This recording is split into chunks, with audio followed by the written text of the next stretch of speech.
Well, one of the last things I wanted to talk about in this behind the scenes series about making Intermission is perseverance. Because there were many times along the way that this project almost didn't come together. A lot of speed bumps that slowed me down and almost knocked me out of the game entirely. One of the biggest ones was about 3 to 4 weeks after I returned home. I had logged the footage, began the editing process, and was probably about 70% done cutting together the project. When one night, my car was broken into, my laptop was stolen, as well as the entire edit of Intermission. Not a great night for me. I was heartbroken. Thankfully, I had backed up the footage on another hard drive because I'd worked on many other projects and seen other filmmakers do that as well, to make sure that you have your footage in other places. So remember that when you're making your own project. When you do shoot something, you gotta back it up in multiple places because you never know. I thought it was being incredibly safe with where my car was. I was in a well-lit area, but hey, it's LA and you never know. So they were unable to recover my machine and I had lost the edit. So Jason, who also helped me make this project, came forward and said, hey, I have a laptop that you can borrow. I don't use it that often, and I think it'll be, it has enough power to be able to edit together this project. So he loaned me the laptop to finish up. So I had to start over from scratch, and one problem was his laptop didn't have Final Cut Pro on it, and the one that I had before, that was a license that somebody had given me along the way, and so I didn't have a way of, having a good edit program. So what I did was I went in and I downloaded the Final Cut Pro 30-day trial. And I knew that that would be the ticking clock for me to finish this project.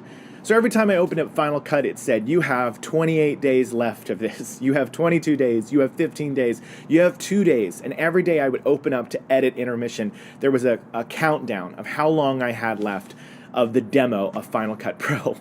So thankfully, on the 11th hour, I hit export. It literally says you have 0 days left. I export the project, I save it to my desktop, and the demo expires, but I did it in time.